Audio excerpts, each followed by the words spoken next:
साथियों नमस्कार। मैं आर के अमोल अमोल 24 चैनल पर आपका हार्दिक स्वागत है। आज भारत की विरासत के बारे में चर्चा करेंगे। भारत की विरासत क्या है?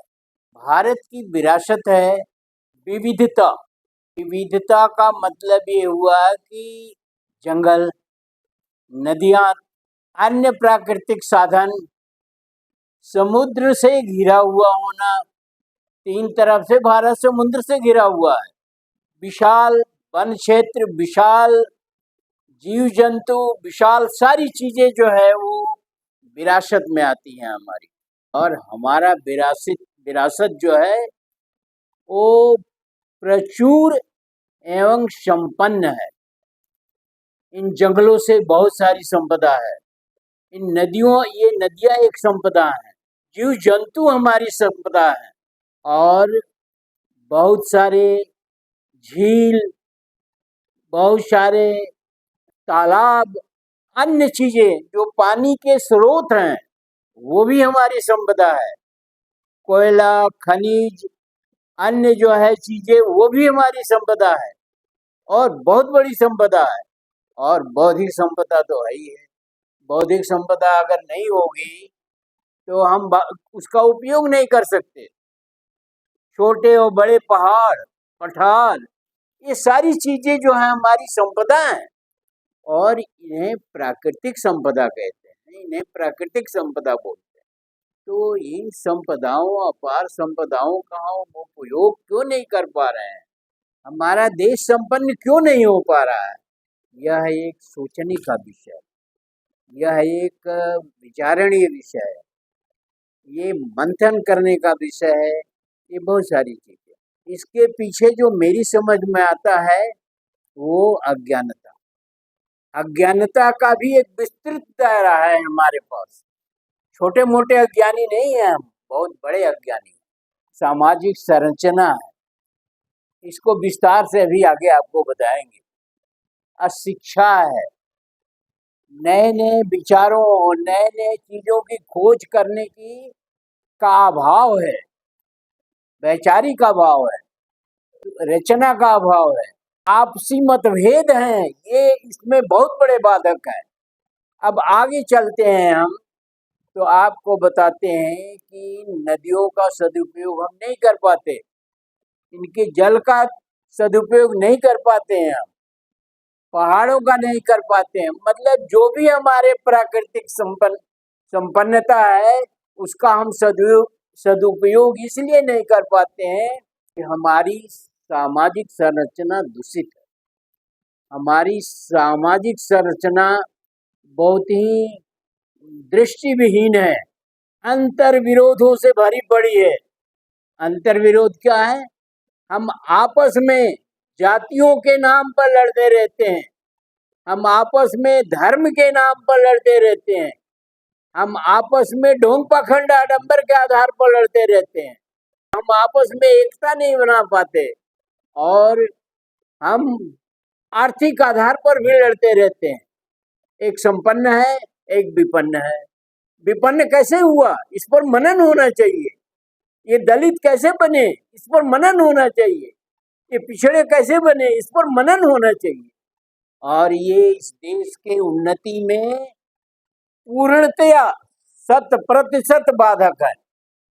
आप देखिए कितनी हमारे पास संपदाएं हैं। कुछ छोटे छोटे लोग अपनी जीविका के लिए इन वन संपदाओं का, इन विभिन्न प्रकार के जीव जंतुओं का, मतलब प्राकृतिक संपदा का अपनी जीविका के लिए थोड़ा बहुत ही उपयोग कर पाते हैं।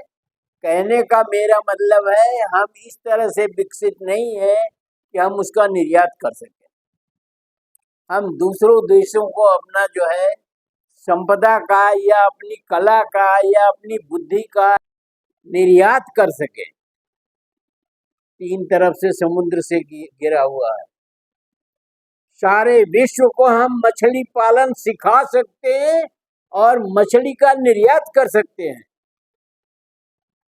बशर्ते उसके लिए सरकारों का, जनता का और अन्य लोगों को सोचना चाहिए। उसका आधुनिकीकरण करना चाहिए। उसके बारे में मनन विचार करना चाहिए। अब सवाल पैदा होता है कि इसका दोष किसका है? समाज का है, यहाँ के रहने वाले लोगों से ही समाज बनता है, लोगों का है, या कुछ इतिहास का कारण है, भूगोल का कारण है, किस चीज का, कौन सा कारण है जिसकी वजह से हम जो है हमारी संपन्नता बाधित होती है और हम गुलाम हो जाते हैं। हमें शर्म आती है कि ये तो दलित है, ये तो पिछड़ा है, ये तो विपन्न है, ये तो ऐसा है, इस पर भी हमें शर्म नहीं आती। ये जातियों में ऊंच और नीच की बात की जाती है, जबकि वो भी आदमी है, वो भी आदमी है, और उसको एक भ्रमित वातावरण पैदा किया जाता है कुछ लोगों द्वारा, जो इस देश के दुश्मन हैं। चाहे जो भी हो, वो इस देश के दुश्मन हैं स्पष्टतः, जो जातियों के आधार पर बांटते हैं इस देश को, जो जातियों के आधार पर समाज में भ्रम फैलाते हैं, जो जातियों के आधार पर किसी को छोटा और किसी को बड़ा समझते हैं, जबकि सब आदमी है। ये इतिहास, ये भावना और इस तरह की सोच बहुत ही कलुषित है, बहुत ही घृणित है, बहुत ही निम्न स्तर की है।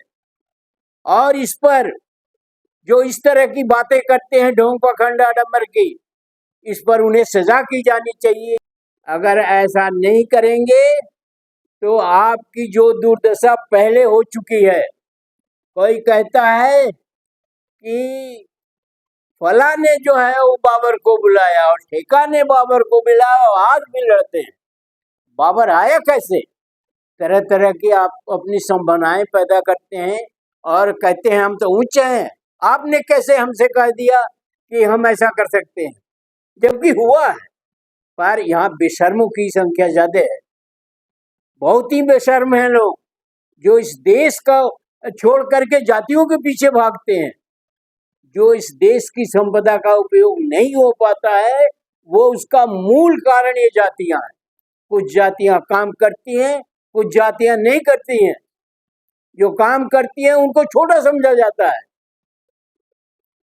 अगर ऐसी स्थिति रही तो आप पुनः गुलाम बनने में आपको कतई देर नहीं लगेगी, और ऐसी स्थिति वर्तमान में बढ़ती जा रही है। मैं स्पष्टता कहना चाहता हूं कि हमारा वर्तमान भी धुंधला है। मैं इस जाति का हूँ, मैं उस जाति का हूँ, मैं बड़ा हूँ, मैं छोटा हूँ, काम धाम कुछ नहीं। शोषण आपका काम है। आप शोषण में बहुत ज्यादा आपका दिमाग लगता है कि कैसे शोषण किया जा सके, एक दूसरे का शोषण किया जा सके।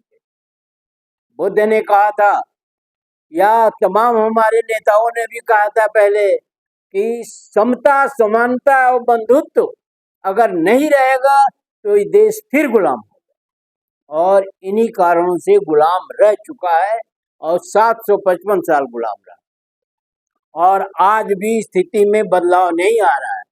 पिछले सदी से, ये कह लीजिए 21वीं सदी से, स्थिति डे बाय डे बिगड़ती है।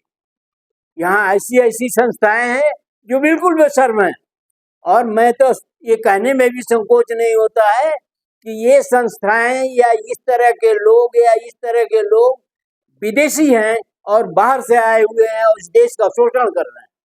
यहाँ कैटेगरी है, ब्राह्मण, क्षत्रिय, वैश्य, शूद्र, आदिवासी। किस चीज की कैटेगरी है? आदमी की कैटेगरी होती है। अगर सब मिल करके, लग करके इस देश के बौद्धिक संपदा को, इस देश की प्राकृतिक संपदा को अगर हम इस्तेमाल करें या उस पर दिमाग लगाएं कि ये देश में अच्छे से अच्छे पैदावार करके, अच्छी से अच्छी बौद्धिक संपदाओं का उसका जो है निर्माण करके, उनका उपयोग करके, सदुपयोग करके सामान बना के विदेशों को निर्यात करें, तो हमारे देश में बहुत पैसा आएगा। आज टैरिफ लगाया है अमेरिका, तो आपकी फटी पड़ी है। घूम रहे हैं चारों तरफ पागलों की तरह से दुनिया में, तरह तरह की बातें हो रही हैं। आज हमारी, आपके बगल में चाइना है, चाइना ने किस तरह से अपनी बौद्धिक संपदा, अपनी प्राकृतिक संपदा, अपने आदमियों की संपदा, आदमी भी तो एक संपदा है, यहाँ नौजवान बेकार घूम रहे हैं और आपका एक आदमी झोला मकड़ा लेके एक विशेष तरीके का ड्रेस धारण करके और अरबों रुपया कमा रहा है। तमाम ये साधु सन्यासी जो है, हम किसका किसका नाम ले और लोगों से पैसे वसूलते हैं। प्रेरित कार्य दुनिया के किसी देश में नहीं होता, पाकिस्तान में भी नहीं होता, छोटे छोटे मुल्कों में भी नहीं होता है। लिहाजा छोटे छोटे मुल्क आगे बढ़ रहे हैं और हमारा देश जो है पीछे जा रहा है। ये साधु सन्यासी समाज के दुश्मन हैं। ये एक तरह का वस्त्र पहन करके और गलत प्रवचन देते हैं, लोगों से पैसा वसूलते हैं। उन्हें तो ये प्रवचन देना चाहिए, जाइए आप अपने घर काम करिए, यहाँ क्या प्रवचन सुन रहे हैं। तो काम करने की टेंडेंसी, हमारे पास संपदा रह के ही क्या करेंगे जब हम अज्ञानी हैं, जब हम मूर्ख हैं। अगर मूर्ख नहीं होते तो मेरा देश 755 साल गुलाम रहता। किसी की हिम्मत नहीं थी, न नादिर शाह की, न तैमूर लंग की, न मोहम्मद गोरी की, न गजनवी की, किसी की हिम्मत नहीं थी। हिम्मत तो आपने दिलाया और आपकी व्यवस्था ने दिलाया। आपकी व्यवस्था इतनी घटिया व्यवस्था है कि आदमी आदमी का दुश्मन है। मैं क्षत्रिय हूँ, ये संवैधानिक पदों पर बैठे हुए लोग कहते हैं उन्हें शर्म नहीं आती कि मैं क्या बोल रहा हूँ। मंदिर बनाते हैं आप, मस्जिद ढहाते हैं आप, मंदिर से कौन सी अर्थव्यवस्था बढ़ जाएगी? बाहर के लोग आएंगे, मंदिर से कुछ निर्यात होगा? तो इस तरह की सोच, इसलिए मैं कह रहा हूं कि आपके पास अपार संपत्ति है पर आप मूर्ख हैं। इस देश की जनता को मूर्ख बनाया जाता है। ये यहाँ मूर्ख बनाने की फैक्ट्री है। यहाँ आपस में ऊंच और नीच का भेदभाव है, समता बिल्कुल ही नहीं है। बंधुत्व का तो सवाल ही नहीं होता। जब समता और समानता नहीं तो बंधुत्व का ही कोई सवाल ही नहीं होता। वो तो बाबा साहब ने संविधान बना दिया जिसमें समता समानता तो थी, बंधुत्व तो नहीं है। बंधुत्व तो समाज से आएगी। तो समता समानता की वजह से आज हमारे शरीर पर कपड़े हैं, आज हम अच्छा खाना खा रहे हैं पहले की बेहतर, परंतु आज भी हमारी दुनिया में नाक कट रही है। अमेरिका की हिम्मत नहीं है जो टैरिफ लगा दे, और अमेरिका से आप फायदे में थे। चाइना आपको, पाकिस्तान आपसे, आपके यहाँ आतंकवाद फैलाता है, चाइना आपके ऊपर अटैक करता है और हमें जहाँ होना चाहिए वहाँ हम नहीं है। हमें दुनिया में एक स्थान होना चाहिए हमारा।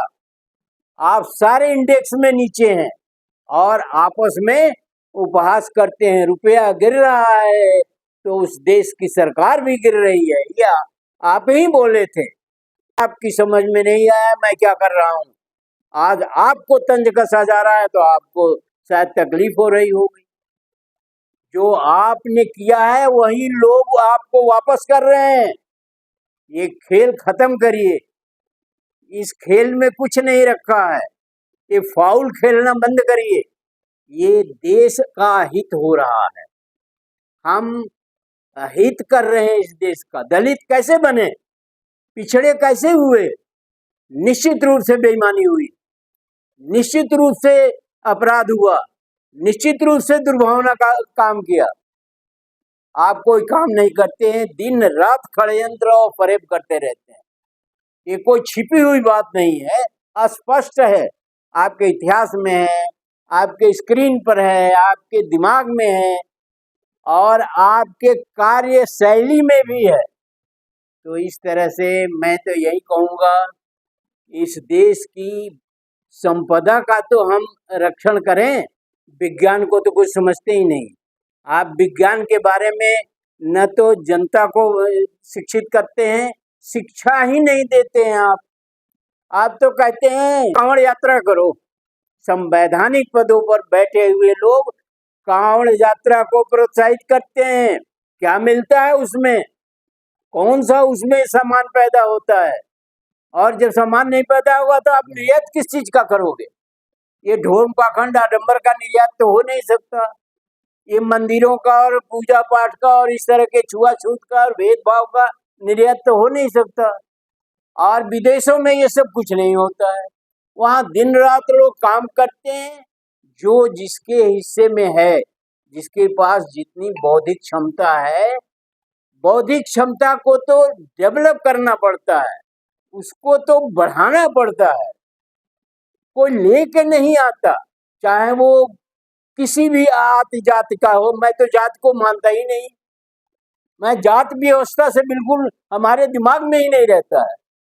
क्या है ये जात व्यवस्था? किस चीज की जाति है? न यादव कोई जात होती है, न मौर्य कोई जात होती है, न दलित कोई जात होती है, कोई जाति नहीं होती है। न ब्राह्मण कोई जात होती है, न क्षत्रिय कोई जात होती है, और नहीं वैश्य कोई जात होती है। और अगर इस तरह से चलते रहेंगे तो जो अभी आपके मुंह पर थप्पड़ पड़ रहे हैं, इससे और ज्यादा थप्पड़ पड़ेंगे। तमाम जलाशय, पोखर, तमाम चीजें जो हैं, जो आप बर्बाद हो गई। आपको पता ही नहीं है, आपकी समझ में नहीं आता है। आपके समझ में आता है एक मूर्ति लगा दो, लोगों की लाइन लगवा दो और पैसे वसूलो। ये कोई पैसा है? ये तो शोषण है। आप एक मजमा लगा दो, गेरुआ वस्त्र पहन करके, साफा बांध करके, जाने क्या क्या करके, टीका ओका लगा करके, और कुछ लाइनें याद कर लो और लोगों का मजमा लगाओ और पैसे वसूलो। ये कोई पैसा है? पैसा तो विदेशों से आता है। आप जाते हैं विदेशों में, मैं तो कहीं कभी गया नहीं। छोटे छोटे देश आपसे संपन्न है, उनकी अपनी गरिमा है, उनका अपना अस्तित्व है, हमारा कोई अस्तित्व ही नहीं है। 50% टैरिफ में 2 देश हैं, ब्राजील और भारत। शर्म आनी चाहिए।